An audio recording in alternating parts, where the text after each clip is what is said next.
préparer le futur africain afin d'éviter les devoirs du passé est une émission culturelle, une émission sur l'économie, une émission sur le social. Aujourd'hui, c'est un grand jour. Nous recevons quelqu'un qui a marqué d'abord son pays par la culture, par la qualité des rapports humains, mais surtout un exemple pour la jeunesse. C'est-à-dire que c'est quelqu'un qui s'était engagé très tôt dans le combat pour son pays et pour l'Afrique et qui continue aujourd'hui à le faire à travers l'écriture. Il a été Premier ministre, un bon Premier ministre à l'époque de Moussa Dadis Camara. Il a été entre-temps dans ce qu'on appelle l'organisation du fleuve du Sénégal. Il a été l'un des membres acteurs de cette organisation. Avec plaisir, avec honneur, avec joie, avec ferveur, nous recevons son Excellence Cabinet Komara. Excellence, bonjour. Bonjour, M. Komara. Vous êtes ici chez vous. Merci beaucoup.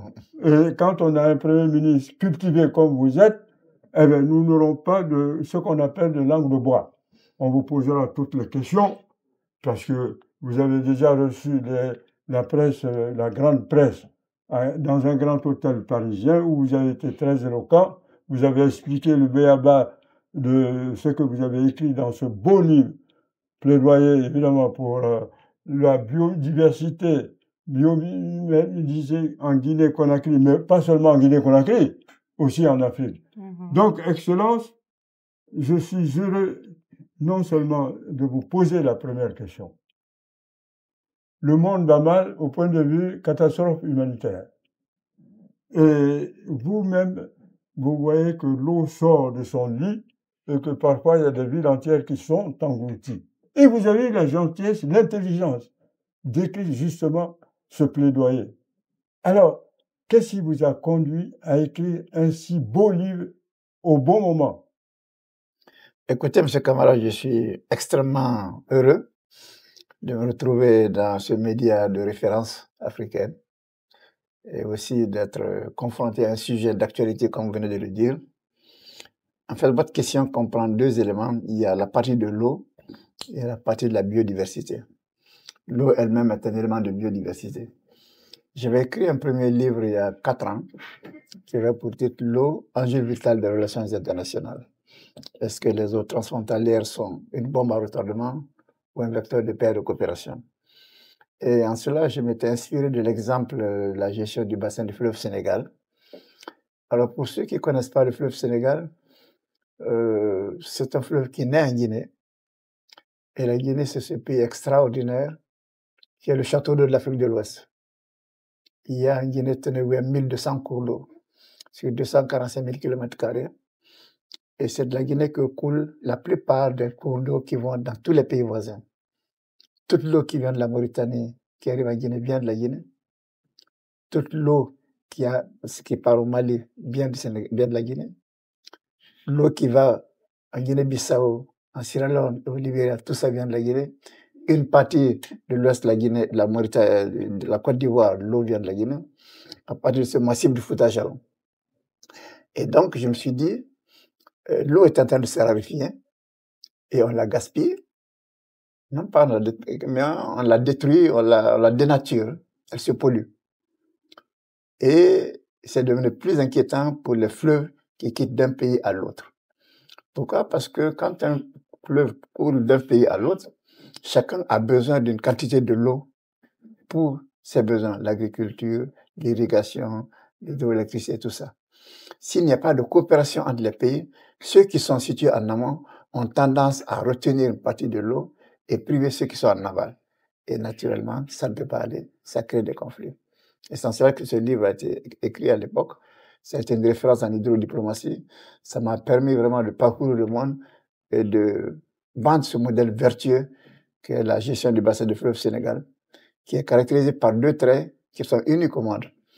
Les 4 pays que sont la Guinée, le Sénégal, la Mauritanie et le Mali, sous la houlette du président Sékou Touré, ont créé cette organisation qui est basée sur 2 principes. 1, tout mètre cube d'eau de ce fleuve appartient à l'ensemble des 4 pays. Pas un seul pays ne peut s'en réclamer le propriétaire. Deuxièmement, tout ouvrage à construire sur le fleuve est propriété commune des États. Ce qui veut dire que vous ne pouvez pas être égoïste en disant je construis un barrage, je fais une irrigation, en ne tenant pas compte des besoins de ceux qui sont en amont. Et ça a permis à ces 4 pays, de manière vertueuse, pacifique, de gérer ce bassin. Ce qui fait qu'il n'y a jamais eu de conflit. Et ce n'est pas le cas, par exemple, au Brahmapoutre, qui quitte l'Inde et qui va donc au Bangladesh. Ce n'est pas le cas du fleuve Yangtze qui quitte la Chine, qui va jusqu'au delta du Mekong. Ce n'est pas le cas du fleuve Indus qui quitte l'Inde, qui parcourt le Pakistan.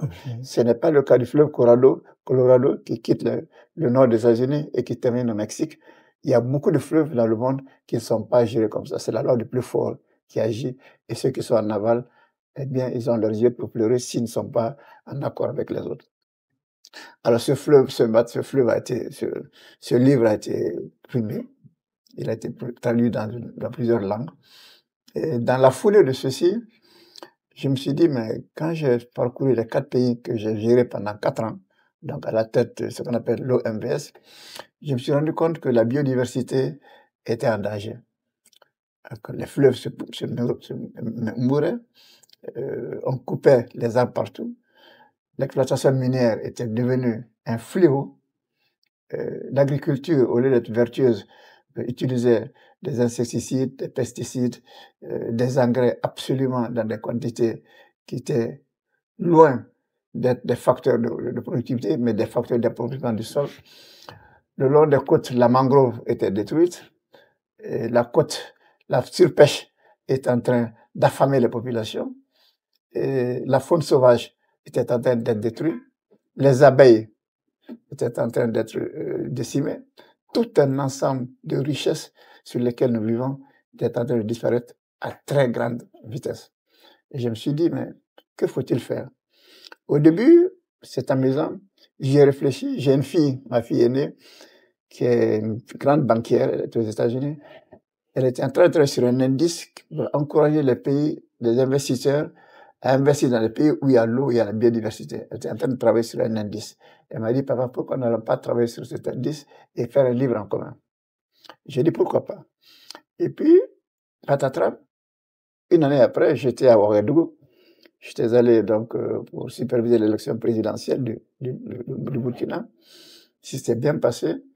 Et à l'aéroport, l'agent de protocole qui m'a accompagné est venu me remettre mon passeport, le salon d'honneur, me disant, Monsieur le Premier ministre, au revoir, bon retour en Guinée. et ça a fait tic dans la tête de 2 personnes qui étaient à côté, qui sont venus m'approcher. Monsieur, il paraît que vous êtes de la Guinée. Je dis oui, je suis le Premier ministre de la Guinée. Ah, vous êtes sûr? J'ai dit oui. Écoutez, excusez-moi de vous parler. Nous aimons votre pays. Nous étions pendant 10 ans un pays vert, attrayant. Nous avons entendu avant-hier qu'il y a dans une ville qui s'appelle Télimélé, des chimpanzés qui sont entrés dans la ville et qui ont pris une fille qui se sont enfuis avec. Ça veut dire que l'habitat naturel de ces animaux est devenu restreint et que l'humain est en train d'aller. Il faut faire quelque chose. Et dès que je suis rentré à Guinée, je me suis dit, mon Dieu, c'est à des milliers de kilomètres qu'on m'interpelle sur ce qui se passe dans mon pays. Il est essentiel et urgent d'écrire quelque chose là-dessus. Voilà comment l'idée de la création de ce livre est arrivée. J'ai été encouragé naturellement par ma fille, par ces personnes, mais par 2 autres personnes auxquelles je dois beaucoup de reconnaissance. L'une, c'est Éric Orsena de l'Académie française, mon grand ami. Je milite avec lui dans une ONG qui s'appelle l'Initiative pour l'avenir des grands fleuves. Tous les ans, nous parcourons 1 ou 2 pays pour examiner les grands fleuves, les défis qu'il y a. Nous avons fait le fleuve Mekong, nous avons fait le Parana, nous avons fait les fleuves du Canada, les fleuves, le Mekong, nous avons fait ainsi de suite. Et une fois que nous étudions le fleuve, nous réunissons les décideurs de ces pays pour leur dire, si vous ne prenez pas de décisions, des mesures, voilà ce qui se passe. Donc, il y a lui qui m'a beaucoup encouragé. Il y a mon ami Éric Orsena,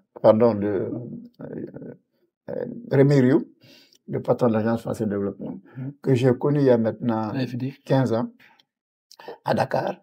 Il accompagnait Ségolène Royal, qui était à l'époque ministre de l'écologie, à Dakar. Et moi, j'étais à la tête de l'OMVS. J'ai rencontré Ségolène Royal pour demander une assistance de la partie française à l'organisation. Et quand Rémi a vu la façon dont je plaidoyais pour la biodiversité, lui est banquier. Moi aussi, j'ai fait 20 ans de banque. Ensuite, nous sommes devenus des amis extrêmement complices sur beaucoup de choses. Et quand ce livre devait être fait, il a tenu à en faire la préface. Voilà à peu près en entrée de jeu ce que je peux vous dire sur ce livre et d'où il est venu. Et si vous avez d'autres questions spécifiques à poser, je suis à votre disposition. Excellence, nous, quand on était jeunes, il y avait une civilisation traditionnelle du respect de la forêt, du respect de l'eau, et à tel point que on avait 2 saisons, la saison sèche et la saison des pluies. C'était nous, on était jeunes, on savait qu'il fallait respecter la forêt, on savait qu'il fallait les cours d'eau, il fallait les respecter. Est-ce que c'est par l'arrivée des sociétés multinationales et internationales qui ont mis en péril cette civilisation du respect de la nature? Oui et non. C'est-à-dire qu'aujourd'hui, les changements climatiques sont causés par diverses origines, diverses causes. L'exploitation, disons, le monde industriel a déversé dans la nature tellement de dioxyde de carbone que finalement, la composition de l'atmosphère a changé, le réchauffement s'est installé et ça a entraîné ce qu'on appelle de plus en plus maintenant des phénomènes extrêmes. Totalement. Pendant qu'il y a une grande sécheresse aux États-Unis, il y a une grande inondation au Niger, pendant qu'il y a une catastrophe, je ne sais pas moi, en Algérie, vous comprendrez qu'il y a une grande sécheresse en Afrique du Sud, tout est mélangé. Alors ça, c'est au niveau global. Absolument. Alors c'est pour ça que le livre parle dans sa première partie de la prise de conscience globale de la biodiversité et du changement qui est en train de s'opérer. Il y a ce que nous appelons, nous, la capacité de la Terre à régénérer. Depuis maintenant 10 ans, on atteint le point où la Terre ne régénère plus ce qu'elle consomme. Autrement dit, nous consommons à crédit. Il y a 20 ans, en cours d'année, ce que vous consommez, ça se régénérait. Les arbres se reconstituaient, les plaines se rafraîchissaient, les abeilles, les oiseaux se reproduisaient, les poissons, ainsi de suite. Donc aujourd'hui, la surconsommation a fait que nous sommes très en avance sur la capacité de reproduction. C'est une menace pour l'humanité. Maintenant, au niveau de chacun des pays, vous avez des réalités spécifiques. Prenons notre cas, la Guinée. Je vous ai parlé tout à l'heure des massifs de Fouta-Djallon. Et dans ce livre, j'ai fait un plaidoyer parce que la Guinée, la vie de 200 millions d'habitants en Afrique de l'Ouest dépend de la Guinée. Il pleut en Guinée 200 milliards de mètres cubes d'eau par an. 200 milliards de... Et sur ces 200 milliards de cubes d'eau, figurez-vous, 75 à 80 milliards coulent vers les pays voisins. Donc c'est la Guinée qui arrose les autres pays. Donc si nous mettons en conscience fait que nous coupons les arbres, nous assistons les terres de source, l'écoulement du fleuve Niger, c'est fini. L'écoulement du fleuve Sénégal, c'est fini. Pour vous, la Gambie, c'est le nom d'un pays, mais c'est le nom d'un fleuve qui vient de la Guinée. Ainsi, tous ces fleuves qui quittent la Guinée vers ces pays n'auront plus beaucoup d'écoulement. Et il n'y aura pas d'agriculture, il n'y aura pas d'élevage, il n'y aura pas d'eau. Et c'est réellement, vraiment la catastrophe. Je vous donne 2 exemples. Figurez-vous qu'un pays comme la Mauritanie, toute l'eau qui est consommée en Mauritanie vient de la Guinée. Alors, la ville de Nouakchott est approvisionnée à 100% à partir du fleuve Sénégal, dont l'eau vient de la Guinée. La ville de Dakar est alimentée à 50% par de l'eau qui vient de la Guinée. La même chose pour Banjul, ainsi de suite. Donc, à distance, les gens ne se rendent pas compte du cordon ombilical qui les relie à la Guinée. Donc, je fais un grand plaidoyer, pas seulement pour la Guinée, mais pour l'ensemble des pays de la sous-région et pour l'humanité. Et donc, la Guinée a présenté un dossier au niveau de l'UNESCO pour que les massifs de Fouta-Djallon soient considérés comme biens universels, de façon à ce qu'on puisse sensibiliser les uns et les autres et qu'on puisse se donner la main pour sauver non pas seulement les massifs de Fouta-Djallon, mais l'ensemble de toutes les eaux qui partent de la Guinée. Je prends un deuxième exemple. L'agriculture guinéenne. Nous avons des milliers de terres arables, mais si nous continuons à utiliser de manière désorganisée les pesticides, les herbicides, les engrais, la terre s'appauvrit. Alors, pendant 2 ou 3 ans, vous aurez une grande récolte, mais par la suite, vous allez beau mettre des quantités, il n'y aura plus de récolte. Donc, il y a une grande prise de conscience qu'on doit faire à ce niveau. Troisièmement, vous avez notre capacité à générer de la pêche. Aujourd'hui, la pêche illicite, la piraterie, et la destruction de la mangrove fait que nous n'avons plus beaucoup de poissons sur la côte guinéenne. Il n'y a pas que la côte guinéenne, c'est la même chose au Sénégal. La surpêche, la pêche illicite, la piraterie, toute la côte ouest-africaine est en train d'être vraiment dévastée. Donc, dans quelques années, si vous allez à Dakar aujourd'hui, les pêcheurs ils vont en mer, ils ne trouvent rien. Donc, le désœuvrement fait que les jeunes partent. Pourquoi? Parce que la pêche ne donne plus rien. C'est la même chose quelque part en Guinée. Et nous, on a aussi des activités minières qui font beaucoup de déplacements dans nos eaux, qui dérangent donc la capacité de reproduction des poissons. Donc, il y a tout un ensemble de mesures à prendre pour que l'activité minière ne soit pas un facteur de destruction de notre potentiel halieutique. Parce que c'est de là que vivent les populations. Les mines, c'est passager, mais l'eau est permanente. Donc, il y a tout un ensemble d'éléments. C'est pour ça que ce livre est un cri d'alarme pour que nous protégions notre biodiversité. Donc, quand vous étiez enfant et que vous avez 2 saisons, c'était vrai parce qu'il y avait une saison pluvieuse nette et une saison sèche nette. Aujourd'hui, la sécheresse fait que, il y a 2 ans, c'est inédit en Guinée, le thermomètre est monté jusqu'à 40 degrés au Fouta-Jalon, alors que c'était la zone tempérée. La zone de Zéro Corée, pareil. Alors, ce qui fait que j'ai même dans ce livre appelé, est-ce qu'on peut appeler Zéro Corée la capitale de la Guinée forestière? Ce n'est plus la Guinée forestière tellement que la déforestation est exactement. Intense. Excellence, c'est une explication pédagogique. Mais en même temps, nous savons que les grandes sociétés multinationales et internationales ont leur part de responsabilité dans ce qui se passe actuellement. Quand un président comme Trump a dit à un moment donné qu'il ne croyait pas justement au réchauffement climatique, nous devons nous demander dans quel monde nous vivons, puisque les États-Unis actuellement vivent des situations catastrophiques climatiques que Trump lui-même ne peut pas nier. Alors, je crois que votre expérience, votre engagement et surtout votre ferme volonté de faire en sorte que la biodiversité en Guinée comme dans la sous-région soit préservée, cela dépend, à mon avis, de ce qu'on appelle la bonne gouvernance. Vous allez me dire, mais comment on peut lier la bonne gouvernance effectivement au réchauffement climatique? Si, les deux sont liés. C'est-à-dire qu'il faut aujourd'hui, à mon avis en tout cas, des spécialistes de terres rares, des spécialistes de climat, des gens formés pour dire que demain, avec une sorte de météo, il faut faire de la prévision. Avant que Laetitia, la jeune génération, nous pose des questions, est-ce qu'on a pensé aujourd'hui en Guinée, comme ailleurs au Sénégal, comme au Mali, à former des spécialistes du climat? Bien. Je vais d'abord rebondir en disant que vous avez raison, la bonne gouvernance est la base de la préservation de la nature. Hier, le Premier ministre du Canada est allé voir Trump dans la tentative de convaincre Trump pour baisser les droits de douane pour que le Canada s'en sorte. Il a fait une concession majeure qui consiste à exploiter un des gisements les plus controversés du Canada, le gisement de schiste, pour que les États-Unis puissent exploiter ceci sur des milliers de kilomètres, traverser le Canada pour transformer ceci en pétrole raffiné aux États-Unis. C'est une aberration écologique. Il a vu le court terme. Pour lui, pour sauver l'économie canadienne aujourd'hui, du chômage et du manque de ressources, il faut faire une concession. Mais cette concession va avoir un impact majeur, pas seulement sur le Canada, mais sur les États et sur nous tous, parce que c'est le gisement de pétrole le plus polluant du monde.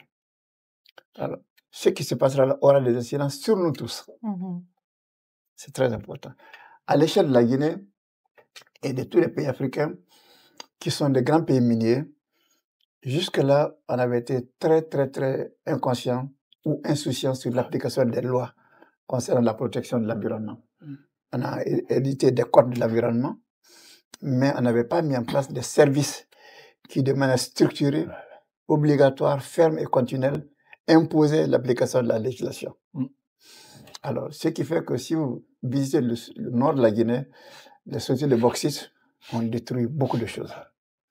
Et moi, j'ai été témoin de ceci. J'ai été, à l'âge de 25 ans, j'ai eu le grand privilège d'être nommé directeur administratif de la compagnie FRIA. FRIA, c'est la société d'alumine que Péchinet, Alcan, Aluminium du Canada et autres avaient constitué en Guinée en 1958.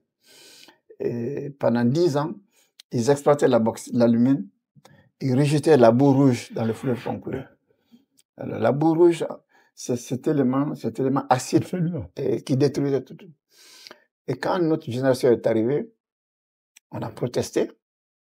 Donc, il a fallu à l'époque, on a construit un barrage pour retenir la boue rouge et rendre les eaux du fleuve Concouré désormais utilisables pour les populations riveraines. Mais c'est valable dans beaucoup d'autres endroits en Guinée. Alors, ce qui est encourageant aujourd'hui, c'est que le gouvernement guinéen a réagi de manière extrêmement sévère à ceci. Il y a 2 ou 3 semaines, 2 mois, ils ont annulé à peu près 140 permis miniers pour ceux qui n'appliquaient pas les règlements. Mais le plus important, c'est que le grand projet d'exploitation des minerais de fer de Simandou, donc qui est exploité par des Chinois et Rio Tinto, a fait l'objet d'une des mesures les plus strictes en termes d'études d'impact environnemental. C'est la première fois en Guinée que l'État a été si exigeant pour que ce projet qui comprend 3 composantes, l'exploitation de la minière, des mines au niveau du Simandou, le chemin de fer de 650 km et le port qui sera à Morbaya, que chacune des composantes soit analysée de manière extrêmement détaillée et qu'il y ait un plan de gestion environnementale avec une équipe de suivi. Alors, autant l'équipe a travaillé sur les éléments de l'étude, autant il est essentiel maintenant que l'application de ces mesures-là soit faite. J'ai été à Londres. Il y a le Kew Garden, qui est une des structures les plus réputées au monde dans la protection des végétaux, qui est venu aider Rio Tinto pour prélever des espèces de plantes et garder des banques. Comme ça, si un jour il n'y en a pas, on peut régénérer ces éléments-là pour venir les replanter en Guinée. Il y a une banque de semences de l'ensemble des éléments en danger dans la zone de Rio Tinto qui peut permettre à la Guinée de régénérer. C'est une première en Guinée. Ensuite, il y a un herbier national qui a été créé où on a recensé l'ensemble des richesses végétales de la Guinée. On a classifié celles qui sont en danger et celles qui peuvent être maintenues pour qu'il y ait une surveillance. C'est un élément nouveau que les Guinéens ignorent, que beaucoup de pays sont en train de venir prendre cet exemple en Guinée. Je souhaite vivement que ceci le soit. Mais au-delà de ceci, pour moi, le plus important, c'est les jeunes. Parce que j'ai intitulé ce livre-là en disant, ici, c'est un appel à la génération d'aujourd'hui pour sauver celle de demain. Absolument. C'est beaucoup plus celle de demain qui est très importante. Si nous ne faisons rien aujourd'hui, bien nos enfants demain n'auront que leurs yeux pour pleurer. Ils n'auront pas d'air pur, ils n'auront pas de poisson, ils n'auront pas de viande, ils n'auront absolument rien. Et chacun va s'entretuer. Et je donne un dernier exemple. Il y a beaucoup de conflits aujourd'hui entre éleveurs et agriculteurs. Si vous savez, au Nigeria, tout le monde parle de Boko Haram. Mais les morts causés par Boko Haram, c'est moins nombreux que ceux qu'il y a entre les éleveurs et les agriculteurs. Tous les ans, il y a 1500 personnes qui meurent au Nigeria dans la guerre entre les conflits entre éleveurs et agriculteurs. Parce que le nord se désertifiant, absolument, les gens descendent au sud. Donc, les agriculteurs au sud ne veulent pas que les éleveurs descendent. Donc, déjà, à l'intérieur d'un même pays, il y a des conflits créés par le changement climatique et les migrations. Ça a commencé en Guinée, ça a commencé au nord de la Côte d'Ivoire, ça a commencé au Sénégal. C'est une nouvelle dimension du changement climatique et de la désertification qui menace la paix et le vivre ensemble dans le pays. C'est une nouvelle problématique pour laquelle j'attire l'attention de l'ensemble des pays qui sont concernés par l'élevage et l'agriculture. Alors, que ce soit ceux qui meurent par Boko Haram, comme ceux qui meurent entre éleveurs et cultivateurs, ce sont des morts de trop. Notre rôle à nous tous, c'est de trouver des solutions idoines contre ce type de crime, d'où qu'ils viennent, que ce soit du côté des éleveurs ou du côté de ceux qui cultivent la terre. Il faut absolument mettre fin à ça par des décisions juridiques dignes de ce nom. Maintenant, nous allons passer la parole à la jeunesse. Vous avez parlé de la jeunesse tout à l'heure, puisque nous nous battons aujourd'hui pour que cette jeunesse vive autant que nous avons vécu. Donc, Laetitia, qui est une jeune fille née ici et qui est du Cameroun, va poser quelques questions. La jeunesse, tu as la parole au nom de la jeunesse. Merci beaucoup, Lanciné. Oui, moi j'aimerais vraiment poser cette question par rapport à la jeunesse parce que vous venez de l'évoquer à juste titre. Vous avez parlé justement aussi de cette biodiversité et de des synergies qu'on peut observer entre les différents pays africains, rien que de par sa nature en soi. L'un des points communs aussi des pays africains, c'est qu'aujourd'hui, sa jeunesse représente la majorité de sa population. Et on parlait de formation. Donc, vous, en tant qu'ancien Premier ministre, mais aussi de personnes extrêmement sachantes par rapport à ces problématiques-là, est-ce qu'il y a des initiatives déjà réfléchies, d'une part, pour transmettre à cette jeunesse les éléments peut-être qui étaient transmis déjà à nos pères, nos doyens en ce qui concerne la nature, et aussi avec cette nouvelle ère que nous sommes en train de vivre, 2025, où on se rend compte que de nouveaux outils naissent tous les jours, la montée de l'intelligence artificielle aussi. Ma question elle est simple, est-ce que au niveau de cette formation, il y a déjà des actions concrètes qui sont prises pour former dès l'entrée même à l'école ou même par des campagnes, comment la jeunesse aujourd'hui peut s'insérer à protéger sa nature, mais aussi à développer son pays. Et à côté, est-ce que nos dirigeants, même de l'Ouest, ont pensé aussi à faire des initiatives, que ce soit même une conférence, qui puisse déjà mettre en avant la synergie que vous venez de nous expliquer entre les différents pays et comment aujourd'hui, voire même demain, la jeunesse qui représente tout simplement le futur, mais même la diaspora, peuvent contribuer afin de commencer déjà à pallier à cette problématique. Moi, je suis très heureux que vous évoquiez ce sujet qui est multifacette. Je commence par dire, c'est un combat perdu d'avance si la jeunesse n'est pas impliquée. Parce que c'est elle qui est menacée en réalité. Moi, j'ai 25 ans comme vous. Merci. Détruisent tout. Il a 12 ans. Qu'est-ce qu'il va nous dire? Mais si vous avez remarqué, il y a une grande prise de conscience depuis 15 ans. Pratiquement dans chaque pays, maintenant, il y a un ministre de l'Environnement. Il y a 15-20 ans, il n'y avait pas de ministre de l'Environnement et de développement durable.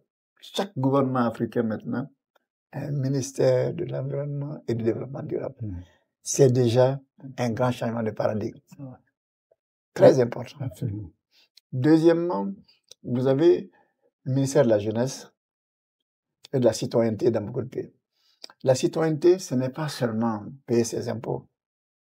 La citoyenneté, c'est comment améliorer votre cadre de vie, comment faire en sorte que chacun puisse contribuer à faire en sorte que les meilleures conditions de vie soient partagées entre nous tous. Il ne s'agit pas seulement de ne pas faire du bruit la nuit, mais il s'agit de ne pas verser de l'eau sale sur la route, il s'agit de ne pas verser des déchets par-ci, par-là, il s'agit de ne pas verser des déchets plastiques, il s'agit de tout un ensemble d'éléments.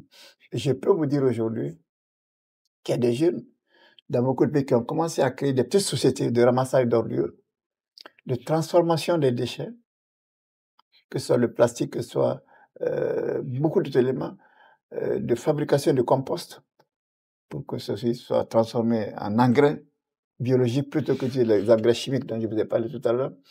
Mais de plus en plus, il y a de grandes foires écologiques que les jeunes organisent. J'étais tout à l'heure chez moi, celle qui vient nettoyer la maison me disait qu'elle a créé une association ici de jeunes écologistes et elle est en train de faire des filiales en Afrique. Je lui ai dit, mais viens en Guinée pour qu'on puisse en faire. Parce que chez moi, en Guinée, il y a un besoin, une demande même de la part des jeunes de s'impliquer dans l'éco-citoyenneté. Il y a beaucoup d'ONG aussi dans le cadre de l'écologie. Et dans ce livre, justement, j'ai fait tout un ensemble de recommandations. Je prévois même de créer ce qu'on appelle des brigades vertes. Alors, si dans chaque ville, dans chaque quartier, il y a des brigades vertes qui sont chargées réellement voilà, du reboisement, du maintien, de fleurir les villes, de faire en sorte que partout, il peut y avoir des actions nocives pour détruire l'environnement, qu'on puisse s'attaquer à cela et qu'on puisse rémunérer et sensibiliser ces personnes, vous allez voir que la mentalité va changer. Je prends une ville comme Conakry, comme beaucoup de villes au monde, nous ne savons pas urbaniser. Tout est en béton. Alors que dans une ville doit respirer. Il doit y avoir des endroits qui doivent rester verts.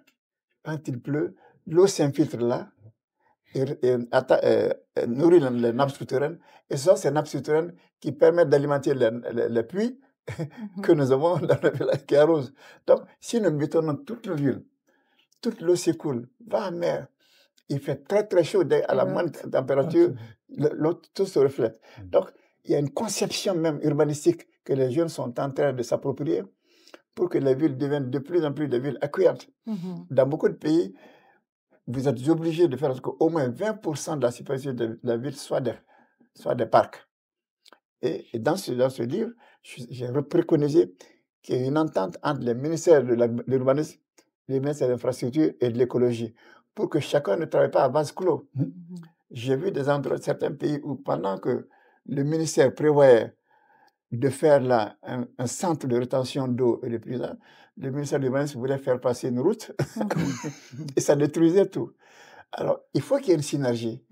Il faut qu'on mette la carte du pays sur la table, que tout le monde vienne s'asseoir, qu'on dise là, telles activités sont permises, telles activités ne sont pas permises là. Il faut qu'on préserve ceci pour le futur. Tout ne doit pas être usine, chemin de fer, bâtiment. Il faut qu'il y ait des espaces pour les champs. Quand nous détournons tout, quand les gens veulent faire l'agriculture demain, comment faire? Si vous piquez Conakry aujourd'hui pour aller jusqu'à Kenya, pratiquement tout est construit. Alors qu'on doit imposer des limites pour que là, on dise ça, à partir d'ici, c'est champêtre. À partir de là, ça peut être urbanistique. À partir de là, ça peut être nos activités sportives. Donc, cette conception de l'espace, c'est les jeunes qui commencent à se l'approprier. Parce que si vous allez à Conakry, vous voyez que les jeunes n'ont pas où jouer. Ils jouent dans la rue. C'est vrai. Mais c'est parce qu'on n'aura pas prévu d'espace. Ce n'est pas que Conakry. C'est fondamental que tout ceci change. Le premier droit de l'enfant, c'est le jeu. Si vous ne permettez pas à l'enfant de jouer, eh bien, il devient délinquant. Donc, et quand on devient délinquant, naturellement, on détruit la force de travail. On détruit la force de travail, on détruit la paix sociale. Parce que celui qui est exclu aujourd'hui devient demain l'aigri et qui va attaquer. Donc, il faut anticiper, prévoir, faire en sorte qu'on puisse former les jeunes dès les bases écoles, leur permettre déjà qu'ils sachent la différence entre une fleur, un arbre, une abeille, quelque chose, quel est l'intérêt de l'abeille. Et dans ce livre, je suis très inquiet parce que les feux de brousse détruisent nos abeilles. Et à détruire nos abeilles, c'est les abeilles qui permettent la pollinisation et la floraison des arbres. Donc, si nous détruisons nos abeilles en Guinée, dans quelques années, nos arbres fruitiers ne produiront pas beaucoup de fruits. Donc, nous serons obligés d'importer ces fruits alors que nous étions les premières exportations de fruits. Tout est lié dans la nature. Mais justement, en parlant de liens, est-ce que vous ne pensez pas aussi qu'il y a une façon de... Par exemple, je prends l'exemple du Bénin, mais c'est complètement différent. Je trouve que le pays se révolutionne en implémentant aussi la culture. C'est-à-dire en allant cherchant des figures qui parlent à la jeunesse, qui parlent au peuple et en fait conscientiser sur les besoins du pays, mais de manière aussi un peu ludique, parce qu'on est un peu dans cette ère où l'information elle est dans tous les sens. Je pense que la nature, on est conscient que l'Afrique c'est vert, c'est comme ça qu'on le parle, c'est comme ça que même pour nos pays qu'on nous le montre. Mais maintenant, c'est de savoir comment mécaniser et que ça devienne aussi naturel pour nous de comprendre comment contribuer par des gestes simples. Ma question est-ce qu'aujourd'hui, pour la Guinée ou même tout simplement pour l'Afrique de l'Ouest, parce que vous avez très bien expliqué la synergie qu'il y a entre chacun des pays. Est-ce que c'est aussi réfléchi d'aller trouver des acteurs qui ont déjà un impact sur la jeunesse, qui ont déjà un impact sur les jeunes, mais de tout simplement voilà, créer des campagnes simples, mais que dans ce qu'on va consommer, on comprendra aussi directement comment simplement on peut contribuer à préserver cette biodiversité. Est-ce que ça a été réfléchi de faire des synergies aussi avec les acteurs de la culture qui, eux, ont cet impact-là, pour que demain, ça devienne naturel, en fait, de se dire que, voilà, je sors dans la rue, j'ai mon eau, je pense à faire ça, un peu comme on le voit en France, hein, maintenant. Alors, vous touchez là une fibre. À peine ce livre sorti il y a 3 jours, on a décidé d'en faire une bande dessinée. Bien. Bah oui. Ah oui, oui, tout à fait. Pour que les jeunes voient à c'est travers les causes Mhm. de la déforestation ou du changement climatique, tout ça, tout un Mhm. ensemble d'images qui leur démontrent les conséquences de ce que c'est et comment y remédier. Mhm. Et donc, ce langage par les bandes dessinées est beaucoup plus marquant pour les jeunes. Mhm. Mais en même temps, il est prévu de faire des scénettes dans les écoles. Mhm. Très important pour que Exact. celui qui fait 7 km pour aller chercher de l'eau sache qu'il est plus défavorisé que celui qui a de l'eau à 100 mètres. Absolument. Pourquoi lui fait 7 km? Parce que ses parents ont dévasté cela. Mhm. Et donc, les conversations entre ces deux jeunes les amènent à aller vers leurs parents en disant pourquoi telle personne peut avoir telle note en classe? Parce qu'il a beaucoup plus de temps. Pourquoi les jeunes filles ici vont à l'école? Parce qu'elles ne vont pas chercher de l'eau à 7 km, parce qu'elles ont du temps pour étudier. Il y a tout un ensemble de scénettes qu'on met en œuvre comme ça pour amener les gens à comprendre qu'en fait, ce qu'on dit est quelque chose qui a un impact de tous les jours. Ce n'est pas quelque chose qui est à venir. Excellence, nous allons d'abord proposer des choses concrètes. Il faut un grand débat panafricain sur le salut indispensable de la biodiversité en Guinée comme partout en Afrique. Un grand sommet avec des autorités comme vous, mais aussi avec, je dirais, le concours des chefs d'État africains. Quand vous voyez qu'à Conakry, il y a eu l'inondation, il y a de quoi effectivement à faire une œuvre utile. Quand vous voyez qu'à Dakar, il y a une partie aujourd'hui de la côte sénégalaise qui est pratiquement rognée par la mer, il y a de quoi s'inquiéter. Mais il n'y a pas que ce pays. Donc il faut vite et bien, à partir d'un livre comme celui-ci, organiser un très grand sommet avec des spécialistes pour parler qu'il est urgent et il est important pour nous comme pour la jeunesse de faire ce sommet et de bien expliquer. Par ailleurs, je voudrais donner la parole à quelqu'un qui est né dans un pays forestier, un grand pays forestier. Vous savez, au Congo, c'est le poumon. On a toujours dit, c'est le poumon actuel. Oui, absolument. Donc, que ce Congolais vous accompagne dans un débat comme celui-ci, il n'y a pas mieux. Donc, je vais lui donner la parole. Et en plus, ce qui est bien dans la biodiversité, c'est que de temps en temps, il y a la chanson. On danse. Et oui, c'est vrai. Et le Congo, poumon, justement, actuel, parce que tout le monde le dit, il n'y a pas que nous, il y a l'ONU qui le dit, tout le monde le reconnaît, les spécialistes le reconnaissent. Le Mayomba. Il y a la Ruma. Alors, Congolais, qu'est-ce que vous pensez de ce... Quand vous êtes avec un penseur comme ce monsieur, quelqu'un qui innove, qui crée, qui motive, qu'est-ce que vous en avez dit et qu'est-ce que vous en ajoutez? Mais par honnêteté intellectuelle, je voudrais faire rectifier que les chefs d'État africains ne sont pas restés les bras croisés par rapport à ça. Ça, c'est pas mal, mais on ne voit pas trop.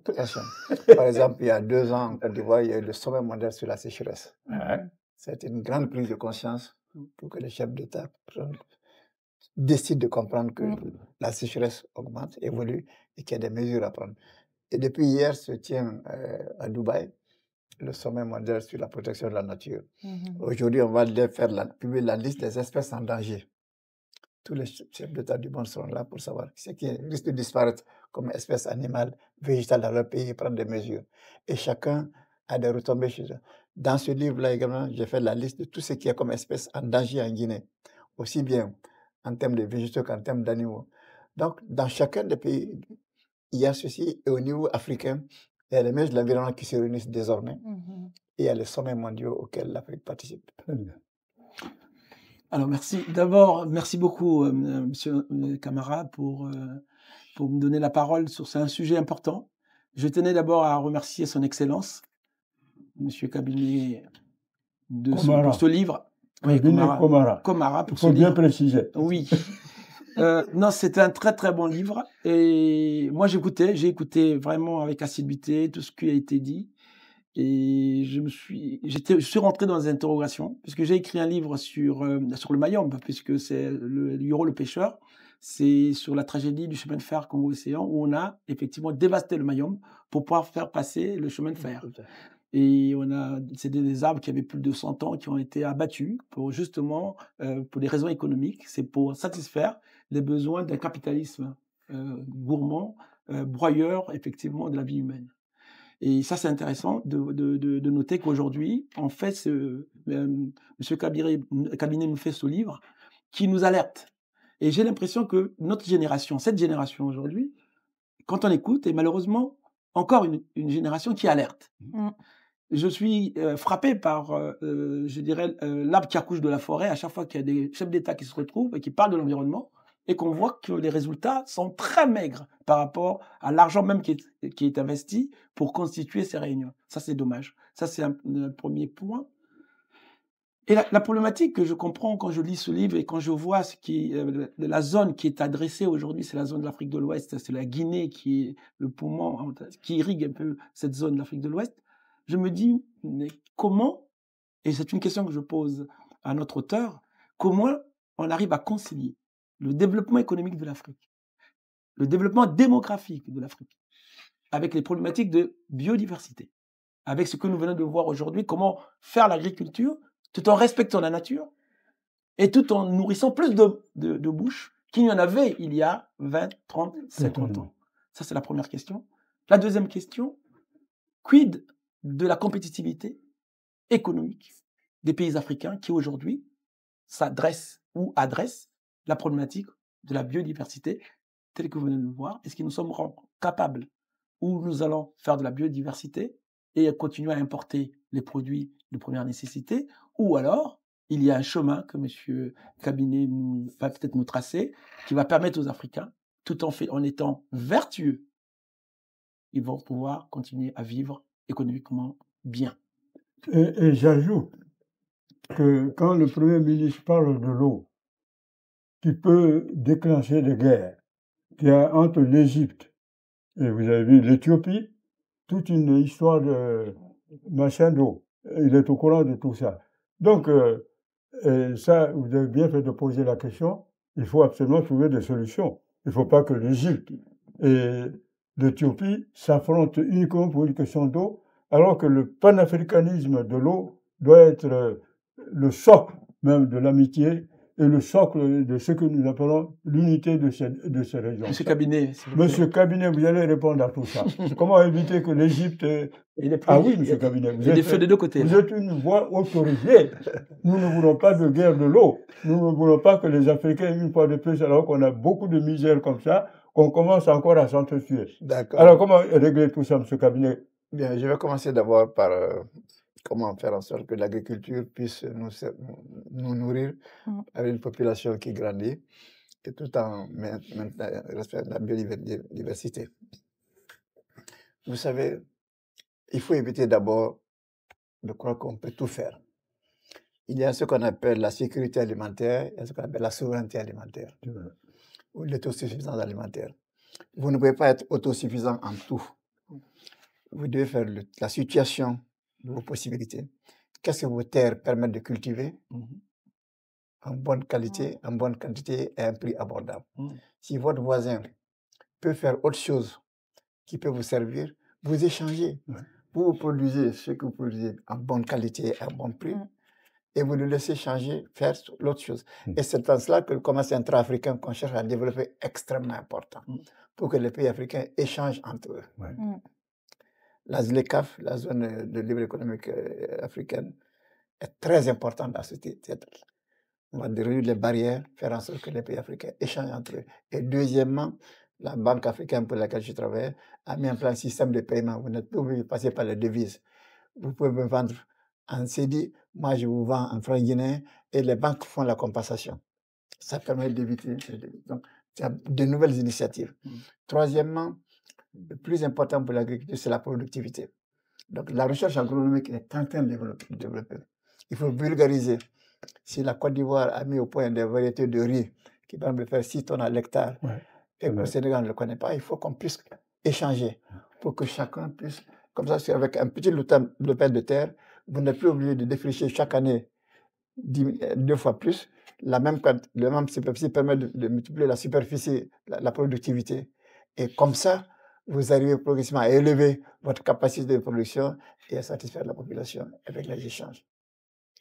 L'autre élément pour l'eau. Alors, je vais te raconter l'histoire.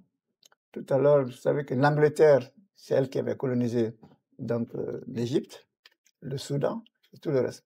En 1925, elle a imposé qu'aucun pays ne pouvait prélever de l'eau dans le fleuve Nil sans l'accord de l'Égypte au-delà d'un certain seuil. Bien naturellement. Pourquoi? Parce que l'Égypte se trouvait en amont, en aval du fleuve, et toute l'Égypte n'a pas d'autre source d'eau. Quelques années après, le Soudan s'est révolté. Donc, ils ont augmenté la quantité d'eau que le Soudan pouvait prélever du Nil. Alors que les eaux viennent Quand les autres pays sont devenus indépendants, ils ont dit, mais nous ne sommes pas liés par ces accords, par ces décrets que l'Angleterre a pris. Donc, que ce soit l'Ouganda, que ce soit le Kenya, tous ceux qui ont dit, on refuse ces accords. Je dénonçais. Alors, l'Égypte venait de construire le grand barrage d'Aswan, qui lui permettait d'irriguer et de produire de l'électricité. Les autres étaient plus pauvres. Ils ont créé une association des bassins du fleuve Nil pour travailler ensemble. Ils ne sont pas entendus avec l'Égypte. Donc, dans les discussions, les autres se sont séparés. Absolument. Et l'Éthiopie alors, beaucoup de gens se trompent. Quand on parle du Nil, le Nil comprend 2 branches, le Nil bleu et le Nil blanc. Le Nil bleu vient de l'Éthiopie, c'est lui qui donne 85% des eaux du fleuve Nil. Alors, sur les 6500 km du fleuve que le fleuve Nil constitue, à peine les 6000 viennent jusqu'au Soudan, mais tout le reste vient. Les 2 branches se rencontrent à Khartoum, au Soudan. Alors, quand l'Éthiopie a décidé que c'est un pays qui a la famine tous les ans, il n'y a pas d'électricité, ils ont décidé de construire ce barrage sur le fleuve, le Nil bleu. L'Égypte s'y est opposée. Donc, l'Éthiopie a tout fait, toutes les banques, tout le monde lui a refusé. Donc, le gouvernement a lancé une souscription internationale pour construire ce barrage. L'Égypte s'y est opposée, et des discussions interminables parce qu'elle craignait qu'une fois que ce barrage sera construit, il n'y a plus d'eau qui circule pour arriver en Égypte. Alors, Excellence. Voilà. Maintenant, c'est réglé. Le barrage a été construit malgré l'Égypte. La discussion, c'est maintenant dans quel délai il faut le remplir pour qu'une quantité puisse circuler vers l'Égypte. Alors, Excellence, ce qu'il nous faut, ce sont de nouveaux Nasser, de nouveaux Nkrumah, de nouveaux Sékou Touré, de nouveaux Houphouët-Boigny, de nouveaux Julius Nyerere, de nouveaux Mandela. Il nous faut des hommes qui ont des visions, qui ont une conduite, qui ont une personnalité, pour que l'Afrique, déjà qui se porte très mal, l'Afrique se porte très, très, très mal face à la situation actuelle. Les Chinois viennent faire la loi.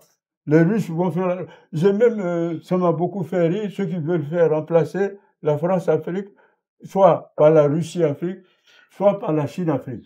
Excellence. Nous voulons une bonne coopération. Nous voulons que nos biodiversités soient respectées. Mais en même temps, nous n'entendons pas nous fermer à ces grands pays qui ont la technologie. Au fond, parce qu'on a, vous savez, je vais vous réinviter. C'est un débat qui commence. C'est-à-dire qu'on ira à Conakry, on ira à Bamako, on ira je ne sais où, pour que vous puissiez justement parler du livre et effectivement de l'utilité, de l'urgence de respecter l'environnement africain. Alors, je vais quand même devoir, parce qu'il faut rendre l'antenne, je suis très fier avec Laetitia de vous avoir accueilli et je voudrais que ce débat soit encore amplifié. Il ne s'agit pas de faire un petit débat, il s'agit de faire un débat d'ouverture. L'Afrique doit, sur le plan de l'environnement, il faut que l'Afrique se sauve et il faut créer ce qu'on a dit, des usines de transformation de nos matières premières sur place. C'est-à-dire que, Excellence, des grandes puissances qui savent que nous ne savons même pas, alors qu'on est assis sur des mines d'or, sur des mines de diamants et sur des puits de pétrole, qu'on ne sait même pas utiliser ça pour nous faire respecter. Excellence, une Afrique nouvelle doit naître. et avec vous, avec la jeunesse, avec les journalistes conscients, c'est-à-dire des journalistes qui connaissent ce qui se passe actuellement. Vraiment, il faut rendre l'hommage à son excellence et à tous ceux qui pensent comme vous, au-delà des politiques politiciennes. Parce que, en fin de compte, ce sont ces politiques politiciennes. Moi, je n'ai jamais été ni ministre, ni ambassadeur, ni quoi que ce soit. C'est pas mon problème. Ce qui m'intéresse, c'est le continent. Et c'est ce que je disais avec le Cheikh Anta Diop. Voilà. Nous disons, on s'en fout des postes ministériels. Ce que nous voulons, c'est que l'Afrique par elle-même, non seulement soit respectée, mais soit comme les pays d'Asie. Vous avez vu la Chine, vous avez vu l'Inde, vous avez vu, et j'en passe. Qu'est-ce qui nous empêche de le faire? Excellence, c'est sur ces mots, à la fois d'espérance, de courage et de force de caractère, que nous vous saluons et nous mettons fin à ce débat en espérant que d'autres débats suivront. Merci, Excellence.